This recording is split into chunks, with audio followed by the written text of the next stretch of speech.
Welcome to legal age after college. आज मैं और आपकी अक्षी मैम हम दोनों एक बहुत इंटरेस्टिंग टॉपिक पर डिस्कशन करने वाले हैं। तो लेट्स क्विकली स्टार्ट कि ये डिस्कशन क्या होगा and I am pretty sure कि ये डिस्कशन आप लोगों में से बहुत सारे लोगों के लिए काफी हेल्पफुल होने वाला है। युवाक्षी मैम, न्यूज तो आप और मैं दोनों ही देख रहे हैं, है ना? तो करेक्ट। न्यूज में एक बहुत ही फेमस चीज अभी चल रही है। काफी रिपीटेडली न्यूज चल रही है, मेरठ से आ रही है, इंदौर से आ रही है, मेघालय तक जा रही है।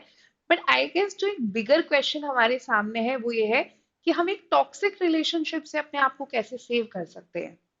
तो राइट। इस बारे में मैं चाहती हूँ कि हम आज एक छोटा सा डिस्कशन करें। तो सबसे पहले हम एक टॉक्सिक रिलेशनशिप को डिफाइन कैसे करेंगे? Okay. Alright, so actually ma'am बहुत सारे इंसिडेंट्स जैसे आपने बोला हो रहे हैं।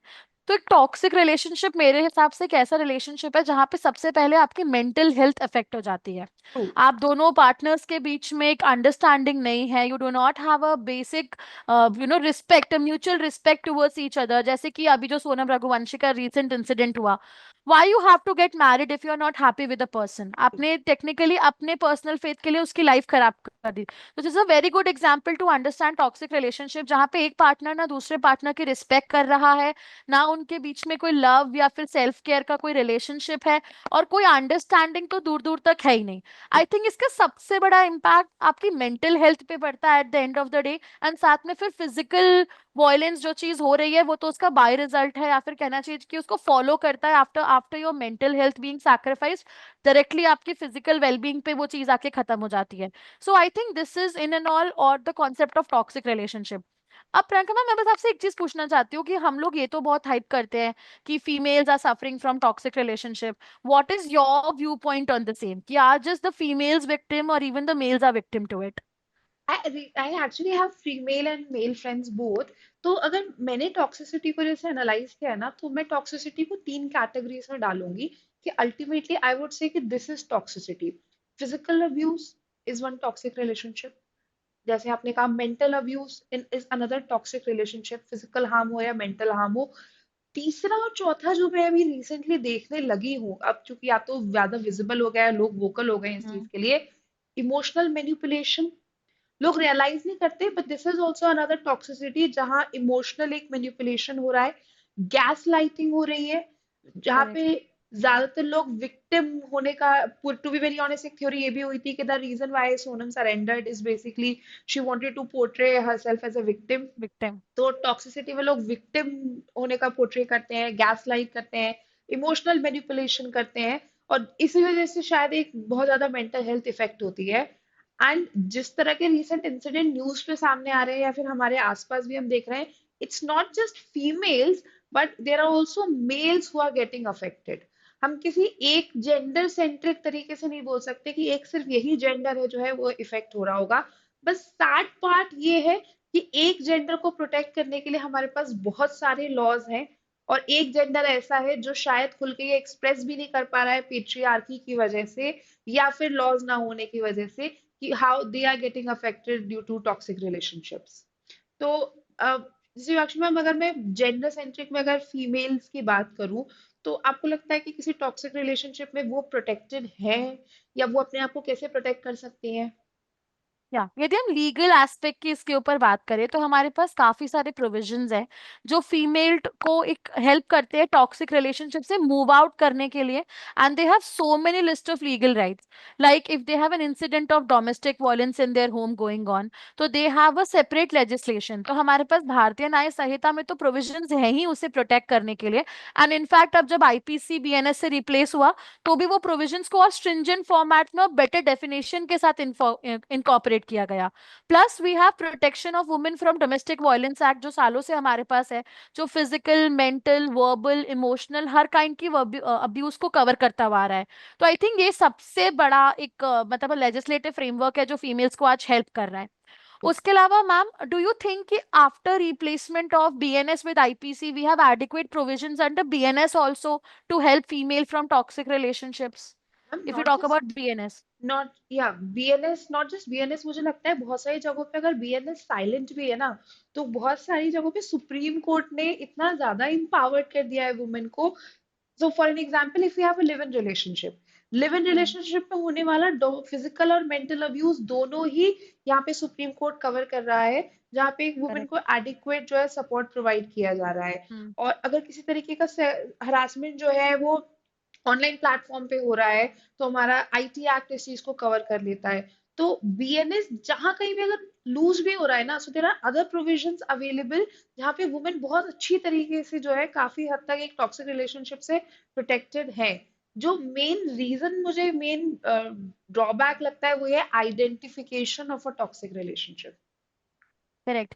I think adequate evidences available नहीं होते हैं, एडिक्वेट प्रूफ अवेलेबल नहीं होते हैं टू एस्टैब्लिश कि फीमेल विक्टिम है या मेल विक्टिम है उस जी। टॉक्सिक रिलेशनशिप का। तो सबसे बड़ा प्रॉब्लम जो फिलहाल जुडिशरी भी आई थिंक फेस कर रही है, वो है इनएडिक्वेसी ऑफ एविडेंसेस अवेलेबल। ना तो हमारे पास सर्कमस्टेंशियल एविडेंसेस होते हैं, क्योंकि एक पर्सनल और प्राइवेट रिलेशनशिप में बातों को एस्टैब्लिश करना डिफिकल्ट है। जी। जैसे कि एक स्टेप लिया गया था towards criminalisation of marital rape, marital rape. तो वहां पर भी यही बात हुई इन द स्प्लिट जजमेंट कि आप ऐसे पर्सनल रिलेशनशिप में प्रूफ कैसे करोगे कि कौन सा इंटरकोर्स कंसेंशुअल था, कौन सा इंटरकोर्स बिना कंसेंट के था। तो आई थिंक सबसे बड़ी प्रॉब्लम ही इस एरिया के फिलहाल लीगल फेटर्निटी जो फेस कर रही है वो है inadequacy of evidences.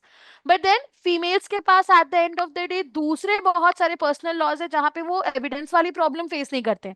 Like maintenance और पर्सनल लॉज में जितने भी जजमेंट्स आए हैं सुप्रीम कोर्ट के, 95% of the judgments female centric judgments रहे हैं, जी। Specially in the maintenance act. तो हमेशा ये तो हुआ ही at the end of the day कि यदि एक फीमेल टॉक्सिक रिलेशनशिप में है तो उसके पास हमेशा मेंटेनेंस का प्रोविजन, चाहे सिविल लॉ हो, पर्सनल लॉ हो, या फिर हमारे पास सीआरपीसी का प्रोविजन या बीएनएसएस का प्रोविजन हो, दोनों में फीमेल्स को बराबर से कोर्ट्स ने हमेशा एडिक्वेट मेंटेनेंस ग्रांट किया है।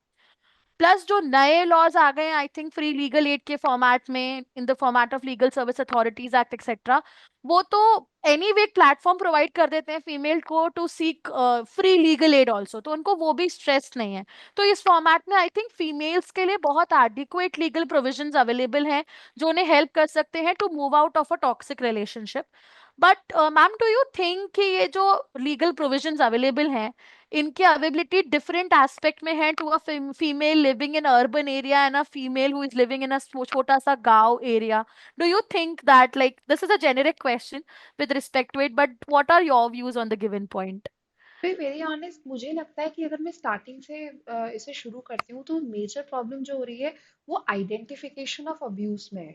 अब्यूज अलग अलग तरीके के हो सकते हैं। अब्यूज फिजिकल अब्यूज होता है, मेंटल अब्यूज होता है, इकोनॉमिक अब्यूज होता है, इमोशनल अब्यूज होता है, यहाँ पे सेक्सुअल अब्यूज होता है। बहुत सारी जगहों पे गैस लाइटिंग भी होती है, बहुत सारी जगहों पे आप विक्टिम ब्लेम भी करते हो, आप थ्रेट देते हो। तो जितना ज्यादा अवेयर एक अर्बन एरिया की वुमेन है अपने राइट्स को लेकर, अवेलेबल लॉज को लेकर, जितना एक एक्सेस उसे है लॉज को लेकर, first of all I think rural areas में आज भी वुमेन ये आइडेंटिफाई ही नहीं कर पा रही है कि उसके साथ किसी तरीके का अब्यूज हो रहा है। करेक्ट। या फिर अगर कोई आइडेंटिफाई करवाना भी चाहे, this is coming from first hand experience, वो आपको डिनाई कर देंगे कि नहीं ऐसा हम्म। सालों से होता आ रहा है, दिस इज व्हाट नॉर्मल। तो उन्होंने उस चीज को नॉर्मल की तरह एक्सेप्ट कर लिया है।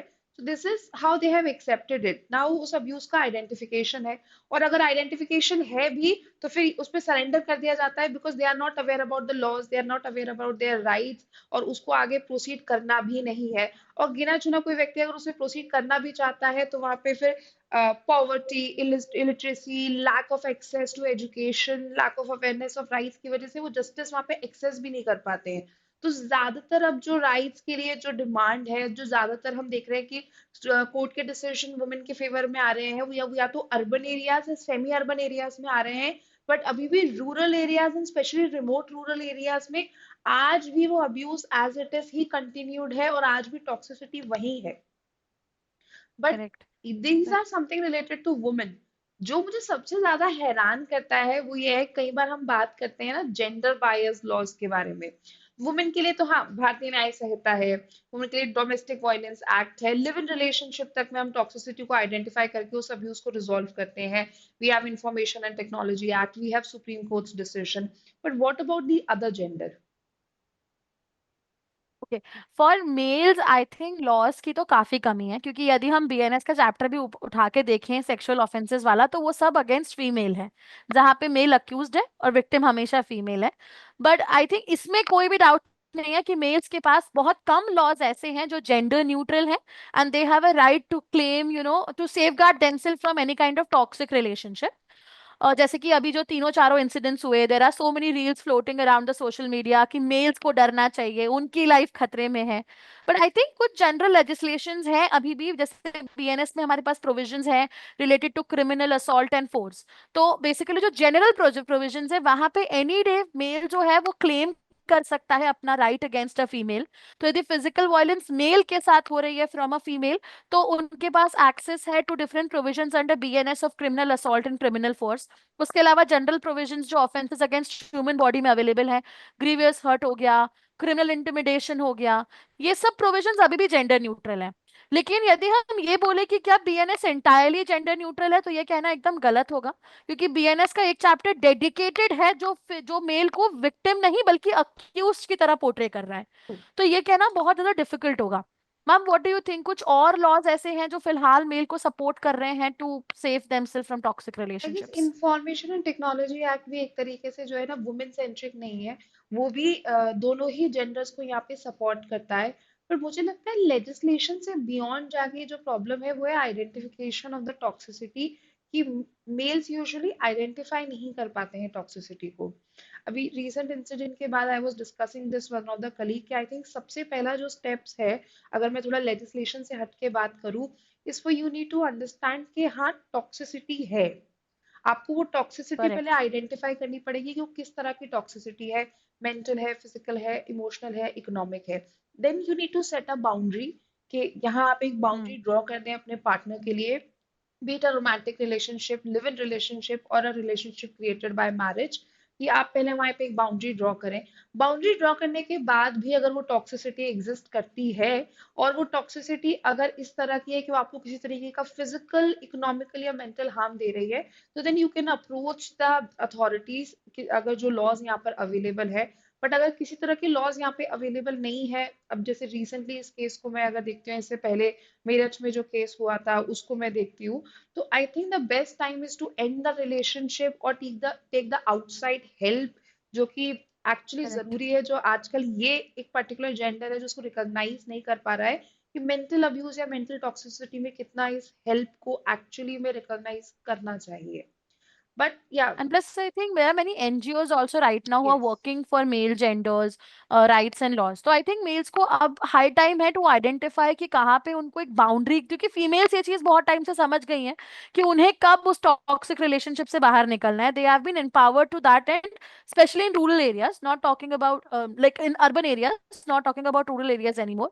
But then I think males should seek NGO support, authority, legal authority का सपोर्ट वो क्लेम कर सकते हैं। जैसे डाइवोर्स के लॉज जिस तरीके से day by day supreme court article 142 को इन्वोक करके बार बार नए नए ग्राउंड्स अलाउ कर रहा है डाइवोर्स सीक करने के लिए फॉर अ मेल।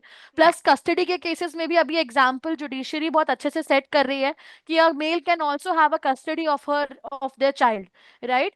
तो जब यहाँ पे सिविल लॉज में इतने इंप्रूवमेंट्स देखे जा रहे हैं, तो I think judiciary to take a step forward to have more criminal laws also supporting a male from these kind of toxic relationships. इसमें मैं फिर भी एक बार जो है हिंदू मैरिज एक्ट की तारीफ करूंगी यहाँ पे, कि जो डिवोर्स के ग्राउंड्स हैं यहाँ पे, B it cruelty, B it adultery, या बी इट इंसानिटी, वो दोनों ही जेंडर्स को बराबर तरीके से प्रोवाइड किए गए हैं। वो जितना एक ओनस किसी फीमेल के ऊपर है प्रूव करने का, उतना ही ओनस किसी मेल के ऊपर है प्रूव करने का। Correct. एंड इसके बियॉन्ड भी, if and I would actually appreciate Supreme Court over here, कि going beyond all the grounds given under Section 13, उन्हें किसी point of time पे लगता है कि मैरिज उस स्टेज तक पहुंच गई है कि अब वो it has been broken down, अब उसे रिपेयर नहीं किया जा सकता, तो वहां भी सुप्रीम कोर्ट जो है वहां पे डिवोर्स ग्राउंड कर देता है on the Mhm. Reason of irretrievable break down of marriage. और यहाँ तक कि रिपीटेडली सुप्रीम कोर्ट ने एलुमनी या मेंटेनेंस की रकम डिसाइड करते वक्त भी इस चीज को कंसीडर किया है, कि जो मेल है, जो हस्बैंड है, वो किस स्टेटस पे है, वो किस पोटेंशियल पे यहाँ पे स्टैंड कर रहा है, वाइल डिसाइडिंग कि कितनी एलुमनी होनी चाहिए। तो धीरे धीरे अब जो एक बहुत लंबा शिफ्ट आया था towards women centric laws and women centric decisions, अब जिस तरह के केसेस सामने आ रहे हैं, मुझे लग रहा है थोड़ा सा अब कुछ समय बाद जो शिफ्ट है वो मेल सेंट्रिक भी होने वाला है। There is a shift actually judiciary की approach में भी, and I think awareness at the level of common people also चीजें बहुत change हो रही हैं, जहाँ पे अब से females को empower नहीं किया जा रहा है. There are organizations working for empowerment of male also. Male also. So I think ये एक positive step है, and male and female कोई भी gender हो, they should definitely protect themselves from toxic relationship उससे पहले कि वो stage आ जाए जहाँ पे one of them have to lose their life basically. So I think both of them at their individual pace have to be aware about where the relationship has to stop, and both of them should be aware कि हमारे पास क्या rights हैं to take out of a to be out of a toxic relationship basically. So, to be very honest, to summarize everything, I think the right approach should be first understand if there is a toxicity, draw the boundary of that toxicity, give a chance to your partner. If you think कि वो boundary draw नहीं हो पा रही है, then know when to stop, end the relationship. And अगर उसके बाद भी वो toxicity आपको किसी भी तरीके से physically, emotionally, economically, sexually harm कर रही है, then know your rights, approach the authority and seek a remedy, but make sure that you do not end up in a toxic relationship which affects both your physical and mental health. So Right. आज का discussion यही conclude करते हैं। I hope आप सब लोगों को ये पसंद आया होगा कि हाँ, टॉक्सिक रिलेशनशिप से बाहर आने के कोई तो तरीके हैं, उसे आइडेंटिफाई करने के कोई तो तरीके हैं। All right. Alright, so see you Yeah. guys Nice. another Bye time bye. with another topic. See ya, bye bye.